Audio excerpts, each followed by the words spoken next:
we get dirty, and the world stays clean. That's the mission.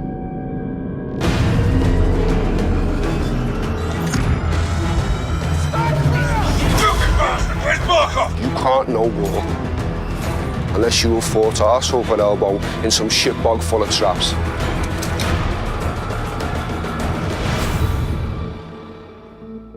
For modern warfare, expectations are so high that coming in and reimagining it from the top to the bottom is humbling, to say the least. I'm Taylor Kurosaki, the studio narrative director at Infinity Ward. Now, it's my job to make sure this game is everything the fans expect, and hopefully a lot more.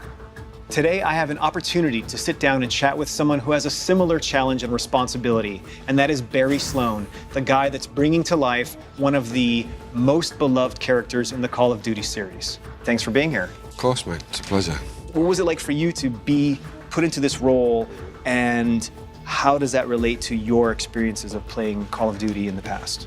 I was very drawn from Call of Duty 4, the first Modern Warfare when that came out. I had that as part of my upbringing, my childhood, and then to become him has been just an incredible experience. I knew that if we found a guy who could exude what I think we all have in our collective memory of a guy that is Price, yeah, the ceiling would be way higher. And I think that's what we got with you. And obviously I wasn't aware, because you weren't saying it was Captain Price. You were just saying, I can't remember the name on the audition, but it was Commander Sykes. Yeah. I knew in that moment, I felt like, okay, this is the guy. This is our Price.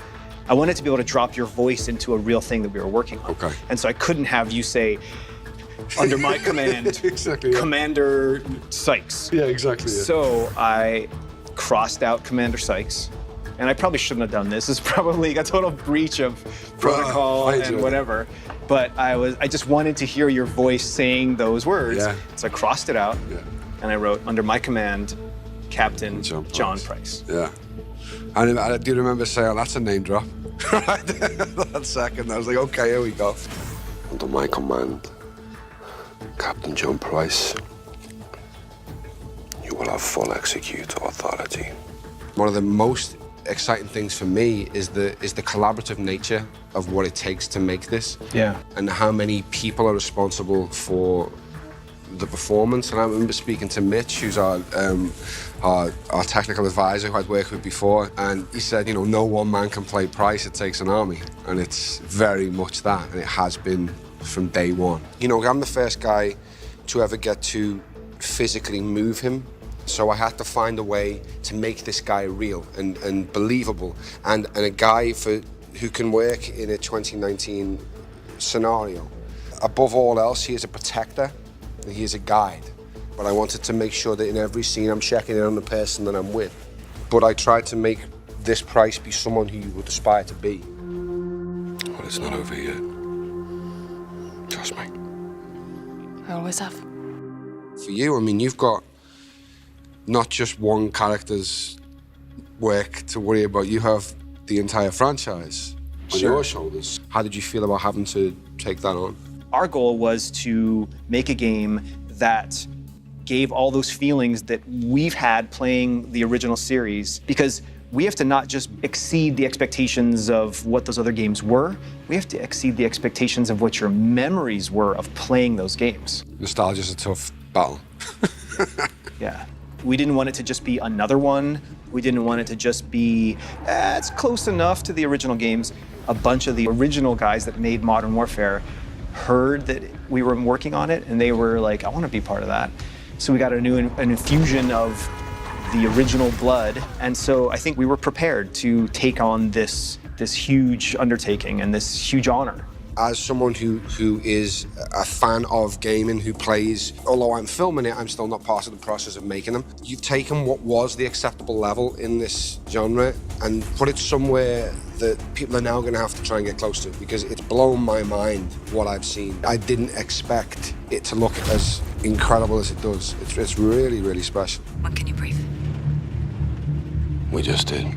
So let's talk about embodying the man, yeah, right? Being on the Pcap stage, making a TV show or a film versus making a game, and what that experience means to you. There's much more parallels to theater and video game because you're being asked to dispel belief in a similar way. You know what I mean? It's that you know you're going into a make-believe world quite clearly. You're separated from it, but your brain allows you to believe aspects are real.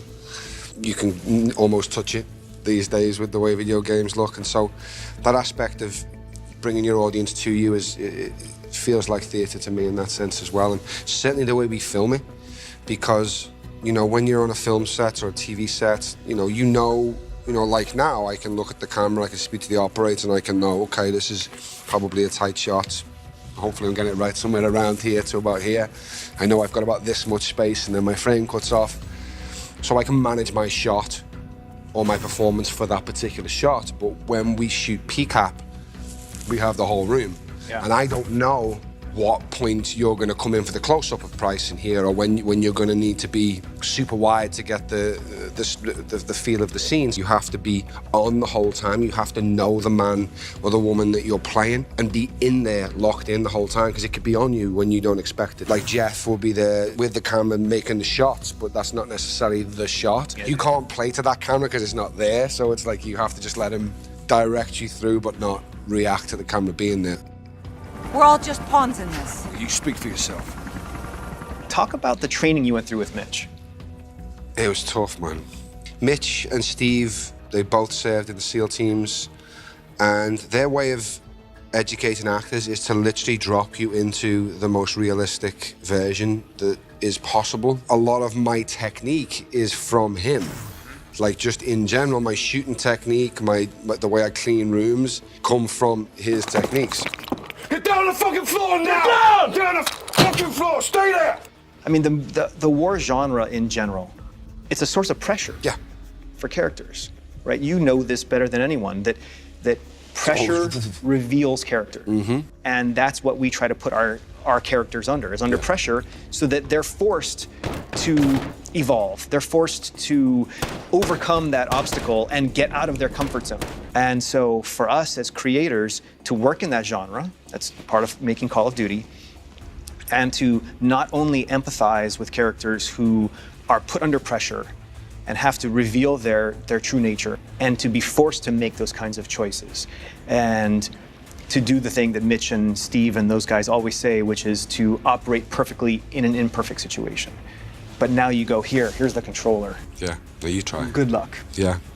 It's been an honor working with you, man, and I hope we get to keep working together in the future. That's it, mate, absolutely. Yeah. Where do we draw the line, sir? You draw the line wherever you need it, Sergeant.